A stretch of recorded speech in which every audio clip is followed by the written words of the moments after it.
Well, as I said before, Jade Helm, this is from The Intercept, and they said, conservatives were once panicked about a federal plot to invade their communities and quash dissent, and now they're cheering it. Of course, that got my attention. This is on The Intercept, and it was something that was linked by the Drudge Report, and I remember when that happened. And my take on it at the time was that I thought that they were using InfoWars to push this out. McRaven, who was head of Special Forces at the time, Admiral McRaven, had said, we need to get back to our PSYOP roots at Special Forces. We see all these movies about people jumping out of planes and all these kinetic things and stuff like that, because where we really started was with Special Forces and PSYOPs. They would basically go into an area that the U.S. is going to start a war with or invade, and they would plant stories there and see how people reacted to them, so they could identify who was going to be their ally and who was going to be their friend. And I believed that that was the purpose of Jade Helm from the very beginning, and I think that they used InfoWars for that purpose. But let's go back and see from the perspective of the left, because that's where The Intercept is coming from. Talk of troops in American cities, federal shock troops brutalizing citizens and neighbors, the targeting of gun owners, mass surveillance, the deployment of militarized artificial intelligence, and the suspension of the Constitution. By the way, folks, you are here. This is where it is. The year is 2015. And 2015, the far right was incensed, they said. But now the far right embraces this because it's Trump. It was bad because it was Obama. But if Trump is going to bring in military martial law and take over the cities, that's just fine. Isn't it amazing how these people can't extrapolate? Even when they've experienced Obama, when they've experienced Biden and his J6 persecutions, they still can't get it. It's incredible. It was also a time of post-Snowden horror, as the nation realized that it was living inside an unfathomably immense government surveillance dragnet, endorsed and expanded by both political parties. They're absolutely right. It was a moment that for a certain segment of conservatives, Jade Helm 15 became an American crisis. And again, it was a reporting as to what was happening with the drills in the cities alongside with the leaks from Snowden that I think was why they leaked this information, put out a false narrative through InfoWars in order to get to see how people were going to react. And of course, that had a big effect in Texas. Greg Abbott got involved in it, and a lot of people did. Reveals how much about the hucksters who pushed it and the tolerance of many Americans for state oppression, so long as they are not the intended targets. The cauldron of hatred, federal violence, and surveillance brewed by the paranoiacs who pounced on Jade Helm has spilled over today, not in the form of right-wing phobia, but of right-wing policy. Let me just say, if they're actually watching you, you're not paranoid, right? How could they, in one paragraph, say, look, this is where we are today. This is actually happening. And in the other next paragraph, they talk about paranoia of the right. Now, it wasn't paranoia. It was understanding where these people were going. And I think even though Alex understands where they're going, he certainly does know what's going on. He is a huckster.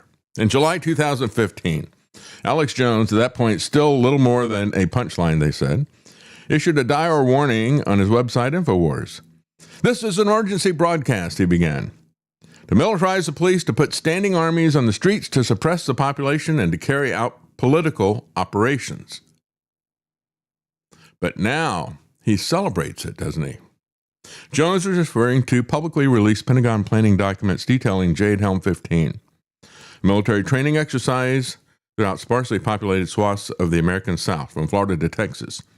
As is often the case when the dishonest have primary documents and a vast megaphone, Jones misstated nearly every detail of the materials. And that is true. He hyped it. It was good for business.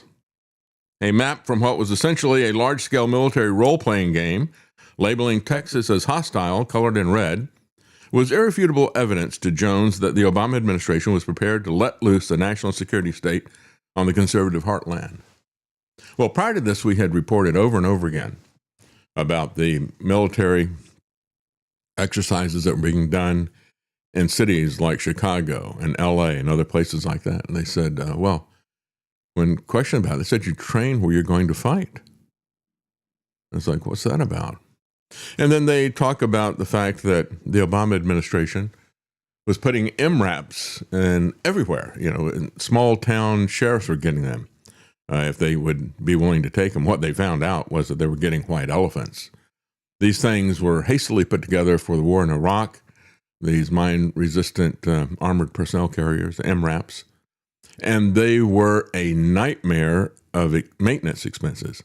And so what they did was the Pentagon retained ownership of it, but gave it to some of these communities, small sheriffs and stuff like that, so they could, I guess, drive around in parades or something. And part of the militarization of the police, letting them role play as SWAT teams and that type of thing. But they quickly found out that it was so expensive to maintain them, and they had to be maintained by the local people. A lot of them gave them back. But as I pointed out at the time, why were they doing that? What is the motivation for that? Well, one possible motivation would be, I give this to these people, they maintain it, and of course it trains them to think of themselves as military. The other thing is that if they decided that they were going to actually run something out like Trump is doing now, these things are still under the control, still owned by the Pentagon. And if they've been maintained as they were required to maintain them, then they're already there, pre-placed. They don't even have to move them around the country. They've already pre-deployed them. And it was a very strange change in the Obama administration. It was newsworthy, whether or not The Intercept thought so. It was newsworthy because prior to that, since World War II, surplus military equipment had always been given, and I mean given, transferred over with no charge and that type of thing, to rural fire departments. They pointed out that the rural fire departments are the front line on these large forest fires that will happen in natural areas, national parks and things like that. So you've got small rural fire departments that have to deal with the biggest fires. So it made sense to give them some equipment to help them to do that, especially if it was surplus equipment that the military didn't really want to use anymore because maybe it was outdated and vulnerable. They stopped that program so they could start putting this equipment in with police departments and sheriff's departments. And so you had a lot of volunteer firemen immediately start writing letters. They're very politically involved. They're active. They're volunteers. And they got senators in several states to push back right away. And they stopped that policy right away from Obama. But it said something about what their motives were that I thought were very important. So that was really the full context. The military drills that had happened over and over again in large cities, especially Democrat cities, and the fact that they had the deployment of these things, and then also there was the asymmetric warfare aspect of it.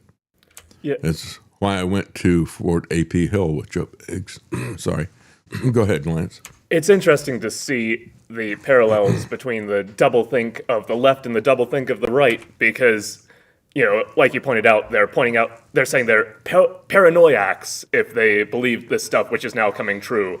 And they have to say that it was just a map that was colored red and ignore all the stuff about the Fort A.P. Hill with the corner of First and Main and churches and all that that's set up for the military to train in that doesn't look anything like the Middle East. That's right. That's right. And it hasn't been attacked by planes, not bombed out shells of buildings. No, they were actually there doing these drills. Yeah. The left has to say, no, it was ridiculous 10 years ago, but it's real now. And the right has to say, no, it's nothing now, but it was a real threat 10 years ago. That's right. That's right. So the White House was leveraging the national security state to build the infrastructure for a federal paramilitary occupation of the country to choke out political dissent by force. That's what's happening. Unwanted portions of populations would be herded into Department of Homeland Security administered campuses, and warned Jones, other stalwarts of the right-wing paranoia. We're not becoming a police state, he told viewers. We're already here. Well, they're spending tens of millions of dollars to get massive warehouses to put people in.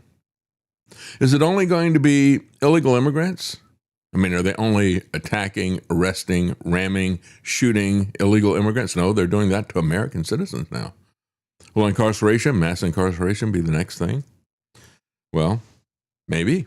All right. So Jones claimed that training exercise was connected to the broader militarization of the American police agencies, a real trend that he misconstrued as a leftist scheme against his audience.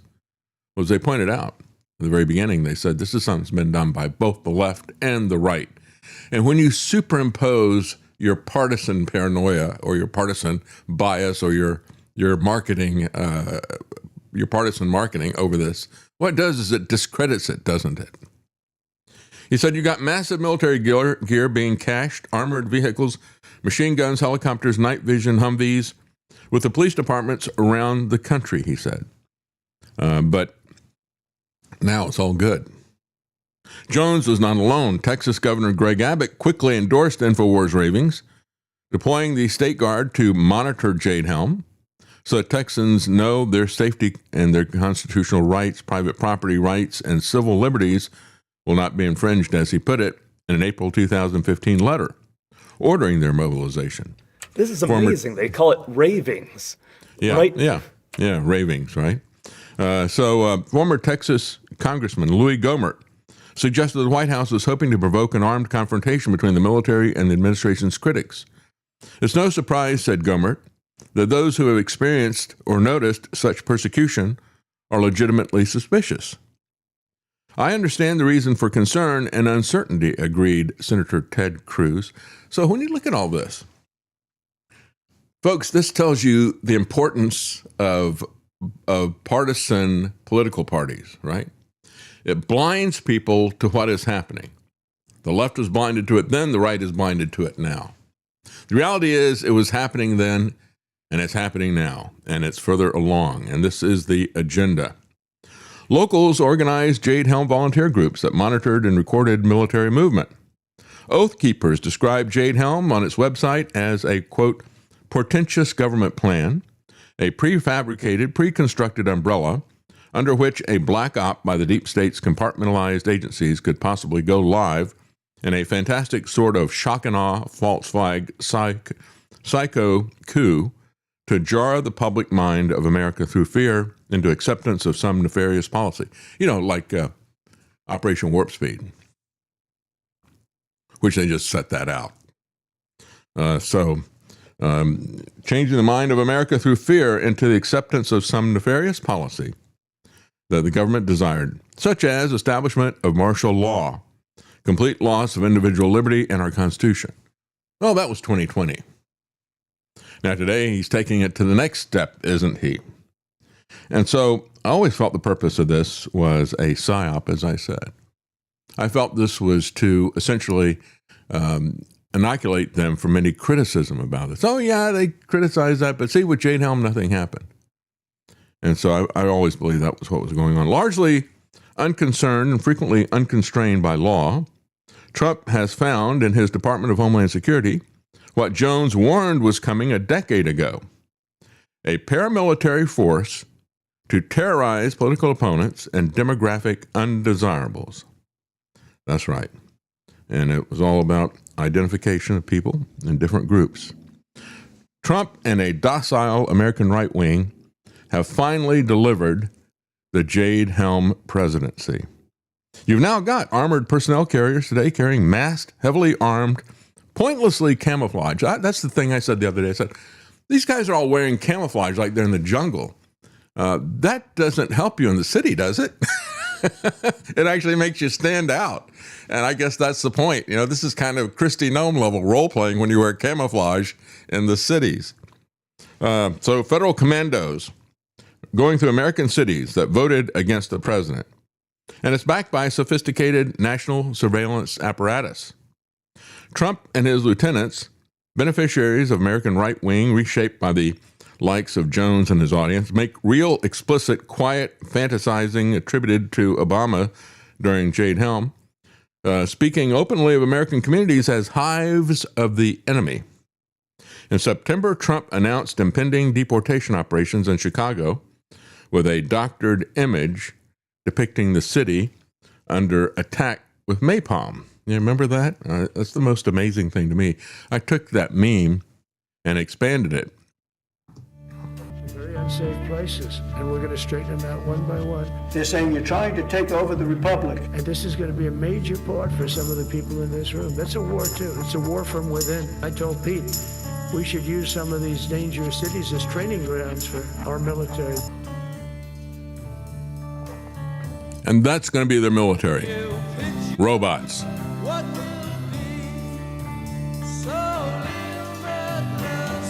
And I did that before ICE did it. A human robot did that to a woman who was talking to him. Pulled down his pepper gun, ball gun, and pulled out a real pistol and stuck it right in her face, just like that robot. Except this is a flesh and blood robot.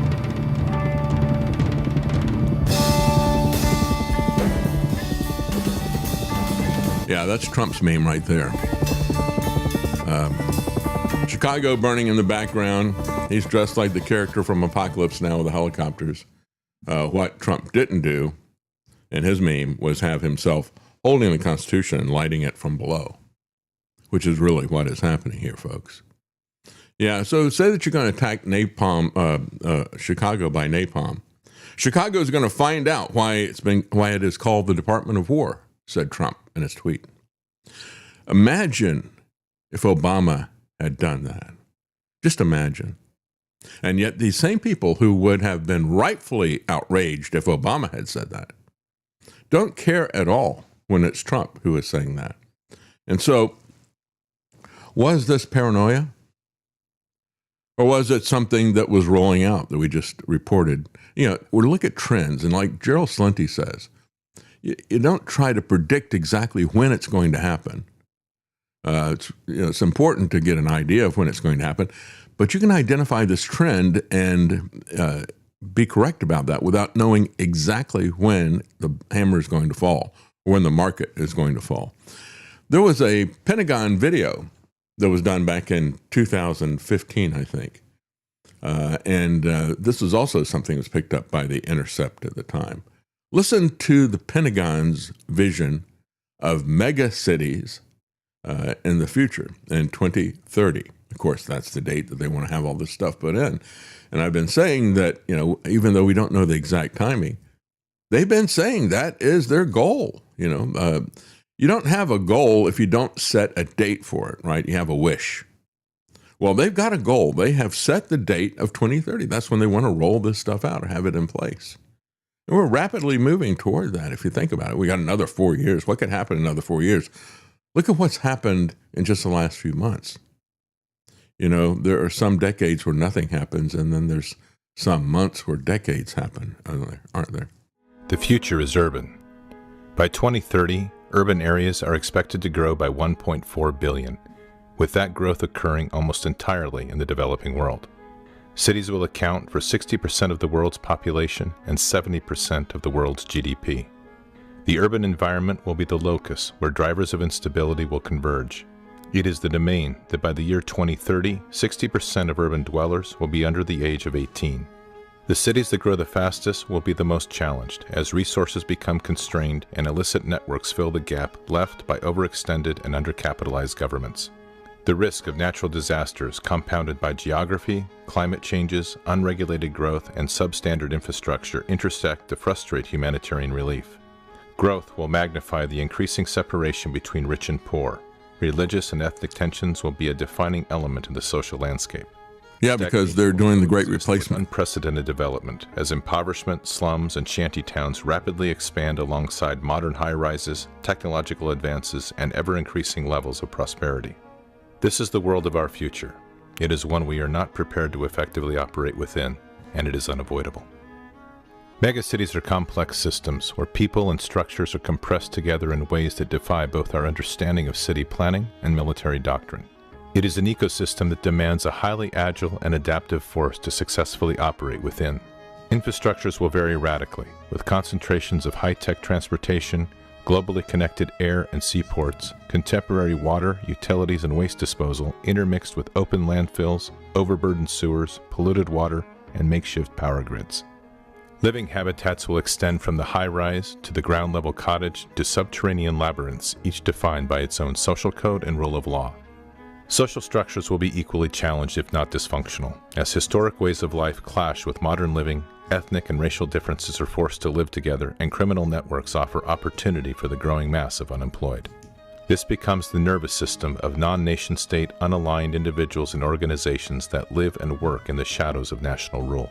Where physical domains can be seen, digital domains will have limitless potential to breed and expand without limit. Digital security and trade will be increasingly threatened by sophisticated illicit economies and decentralized syndicates of crime to give adversaries global reach at an unprecedented level. This will add to the complexities of human targeting, as a proportionally smaller number of adversaries intermingle with a larger and increasing number of citizens. The scale and density of these domains is daunting. In a city of 10 million, where you hold the support of 99% of the population, the remaining 1% represents a threat of 100,000. It is an environment of convergence, hidden amongst the enormous scale and complexity of the megacity. These are the future breeding grounds, incubators, and launching pads for adversaries and hybrid threats. Linked globally, these are man-made labyrinths that provide refuge and movement across the vast sections of these cities where alternate forms of governance have taken control. The advice of doctrine, from Sun Tzu to current field manuals, has provided two fundamental options. Avoid the cities, or establish a cordon to either wait out the adversary or drain the swamp of non-combatants and engage the remaining adversaries in high-intensity conflict within. Even our counterinsurgency doctrine, honed in the cities of Iraq and the mountains of Afghanistan, is inadequate to address the sheer scale of population in the future urban reality. From the streets of Aachen to the Citadel and Way, we have defeated adversaries who attempted to use urban terrain to their advantage. Oh, have we? Conflict is written deep into the Army's histories. But in tomorrow's conflict, these megacities are orders of magnitude greater in complexity, and our current options do not meet strategic ends. Our future operations must allow us to rapidly return the city to the people. They will be too large and complex to isolate or cordon in their entirety. Yet our soldiers will have to operate within these ecosystems with minimal disruption and flow. Our current and past strategies can no longer hold. We are facing environments that the masters of war never foresaw. We are facing a threat that requires us to redefine doctrine and the force in radically new and different ways. The future Army will confront a highly sophisticated urban-centric threat that will require that urban operations become the core requirement for the future land force. The threat is clear. Our direction remains to be defined. The future is urban. And again, that was done by The Intercept. But one thing really strikes me as I watch that, and that is they're describing this dystopian third world hell that is essentially the outcome of current government policies in America as well as in Europe. They know exactly where they're going, and it is their policies that are driving us into this. They want that. The only thing they're concerned about in this video is how do we maintain continuity of government? How do we maintain control after we create this third world dystopian hell? That is the amazing thing. They talk about, the makeshift power grids. I highlighted some of the key words that are in this, in a sense, the unaligned individuals and organizations that live and work in the shadows of national rule. This is about wiping out all choice and concentrating wealth in the hands of the few. They said, you're going to have little tiny shanty towns where people are building shacks in the street, living in the shadow of these amazing high-rise, high-tech things. Sounds like Gaza, doesn't it? They want to make the entire world like that. And so they want to overburdened sewers, polluted water, makeshift power grids, like Trump was saying. I told these companies that are coming in here to do manufacturing, you need to set up your own power right there at the factory because, hey, our power grid is old and it's falling apart. And implied in all that is we're not going to do anything to fix that.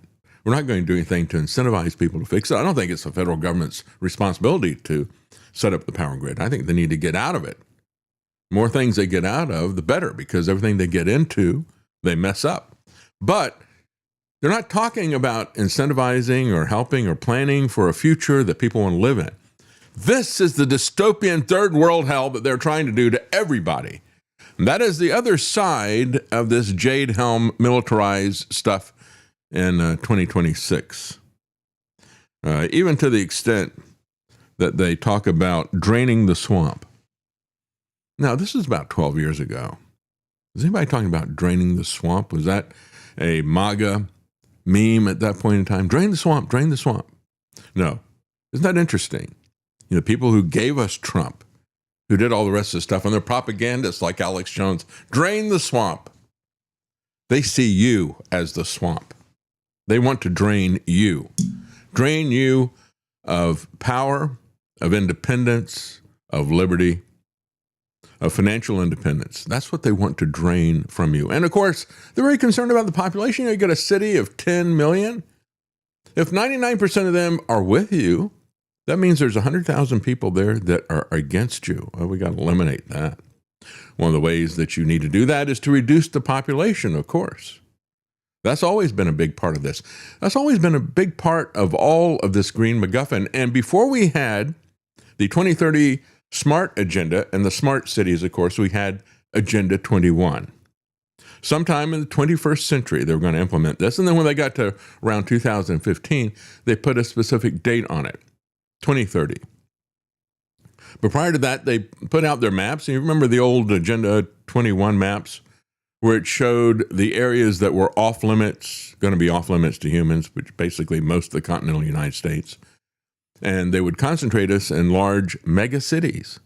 For example, in Texas, they would take the corridor there that was Dallas, Austin, San Antonio, and just make that into one gigantic city. Well, it's basically getting there pretty quickly. And then, of course, there'd be another center over in Houston, so you just have to have a high-speed rail line that's going to run between those. They've been planning this for a very long time, and it wasn't paranoia, I'm afraid. I'm afraid that they're doing exactly what they always said they were going to do. So they said after Minneapolis residents Renee Good and Alex Preddy were gunned down by DHS agents, then cheered by Alex Jones, 100% showing that ICE was justified in shooting Alex Preddy. That was the day after he puts that stuff up. And he had nothing that showed any justification whatsoever because it wasn't justified. He didn't have any new video. So since Trump's speech, DHS agents have shot 12 people, killing 4 of them. Minneapolis residents described the experience of ICE as something akin to a military occupation. Where Obama's Jade Helm fell short in the collective imaginations of the InfoWars right, Trump's second term has succeeded in wielding DHS as an ideological cudgel. So they have the killing of Good and Preddy, the department's justification for dispensing the death penalty on the sidewalk, that they were both domestic terrorists bent on killing federal personnel, quickly disintegrated in the face of video evidence. All that was left was a rationale that was more foreboding than anything that Jade Helm truthers had attributed to the Obama administration. A shrug that boils down to the brutal view, well, that's what they get, and for wanting this to stop. Yeah, exactly. You know, they deserve that. You know, they want Somalis here. They deserve to die. I voted for this attitude that's out there. Okay, boomer.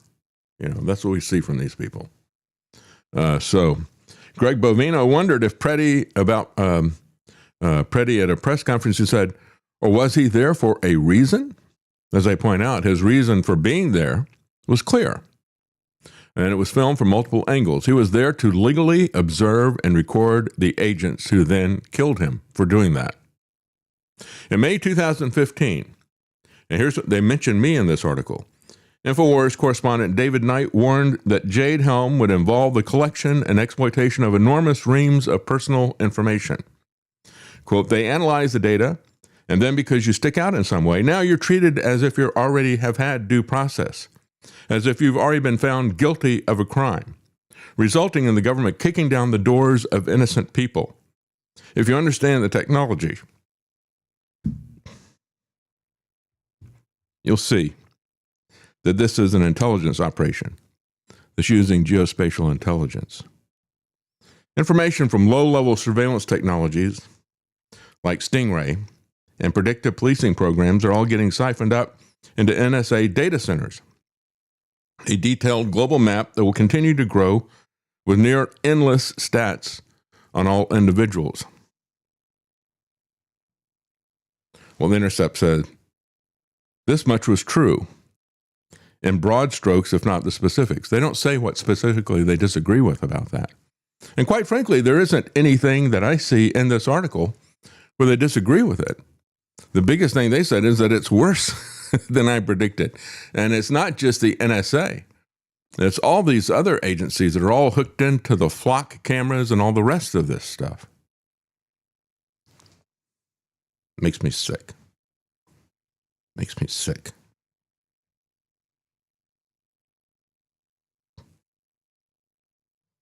A budget for DHS in 2025. 10 times the agency's total surveillance spending combined over the last 13 years. Think about that. So since we were talking about that type of thing, you take all of their surveillance stuff, and for all those years, all those 13 years that we were talking about it, warning people about it, and then Trump comes in 2025, and in 1 year, he has a bigger budget for surveillance than the last 13 years combined. Alex Jones, you sold out, you son of a bitch. Thanks to the unregulated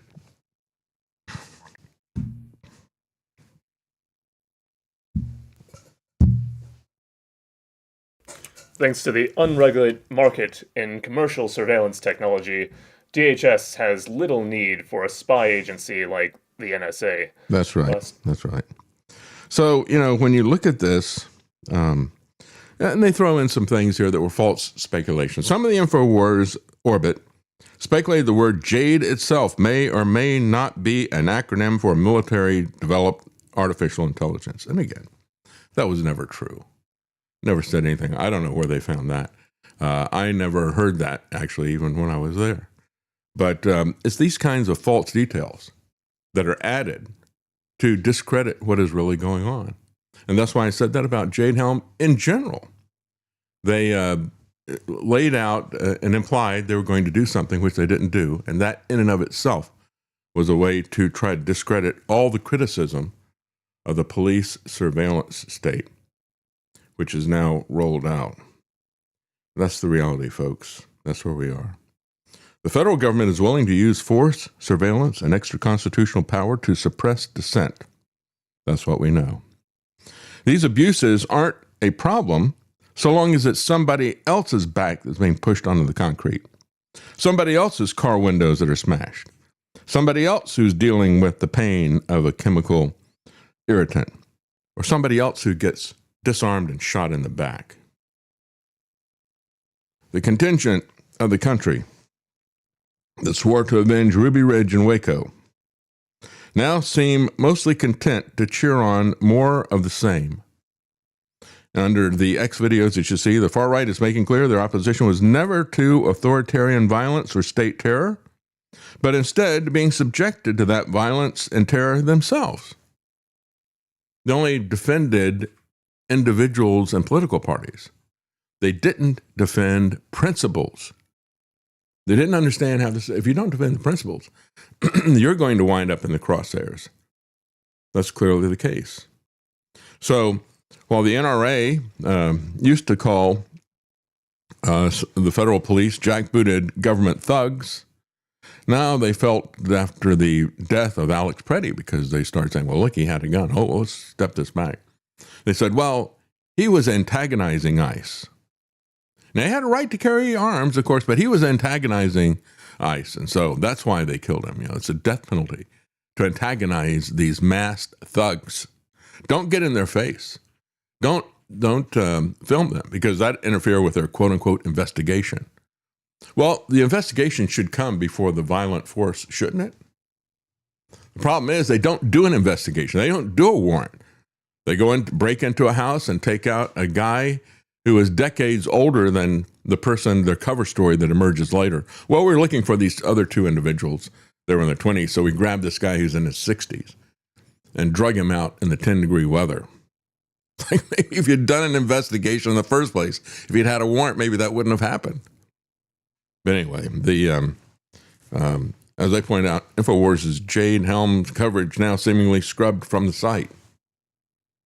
As a matter of fact, I thought it was suspicious the way Alex acted when I went to the Asymmetric Warfare Center at the time. I thought it was real suspicious. Now I see it for what it was. Absolutely. The spirit of the old anti-state paranoia of InfoWars remains, but it's just inverted into the service of the state. That's what's going on. The notion of camouflaged agents in the street is cause for celebration now, not for an emergency broadcast. This is the headline that just was put out by InfoWars. They said, quote, "A war has erupted on the streets of America, and it's going to end with martial law in major U.S. cities." And with that headline, they put up an AI-generated image of federal officers defending themselves from an Antifa onslaught. You see, now the feds are the victims. They're not the jackbooted thugs anymore. They're the victims. That's what this stuff is all about. Well, we're going to, and before I take a break, let me just say this. Marjorie Taylor Greene, who's now out of Congress after having resigned, she said, MAGA was all a lie. That's absolutely right. It's not about making America great again. She said that in his first year back in office, Trump is just focused on obliging his wealthy supporters. It's worse than that, Marjorie. He just wants to get much wealthier himself. I mean, just look at everything that he's done. He's made over $1 billion this last year, he and his family. So it is graft, it is corruption, total disregard for America. He's totally focused on his faux peace prize that he thinks he deserves for starting all these wars. I mean, how insane can you be? She said it was a big lie for the people. What MAGA is really serving in this administration, who they're serving, is their big donors. The big donors that donated all the money and continue to donate to the president's PACs and donate to the 250th anniversary and are donating to the big ballroom, which is most likely a underground bunker. On Wednesday, she said the people who truly benefit from backing Trump and financial benefactors are the people that get the special favors. They get the government contracts, they get the pardons, and somebody they love or one of their friends gets a pardon. She criticized the favoritism for Trump's wealthy allies and also slammed the president for focusing on foreign policy rather than problems at home. It's the foreign countries. They're running the show here. It's the major big corporations and what's best for the world. That's really what MAGA is. We're seeing war on the behalf of Israel. We're seeing the people in Gaza, innocent people in Gaza, hundreds of thousands of them completely murdered. Completely murdered, no way. Only partially murdered, right? So they can build some new real estate development. So anyway, she's focusing on the financial betrayal. You can't find people in Washington who will say anything about the police surveillance state, even if they criticize Trump's grifting.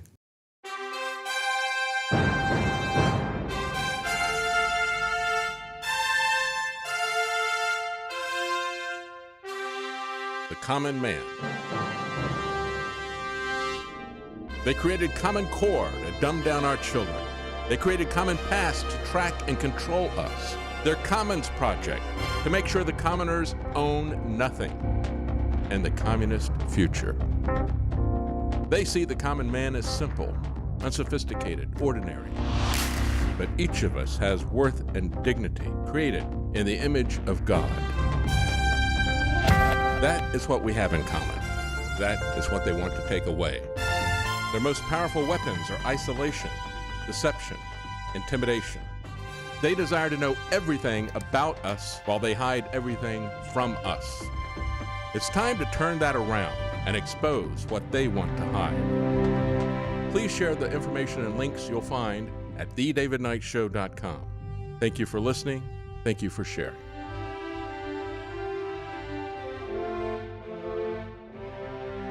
If you can't support us financially, please keep us in your prayers. davidknightshow.com.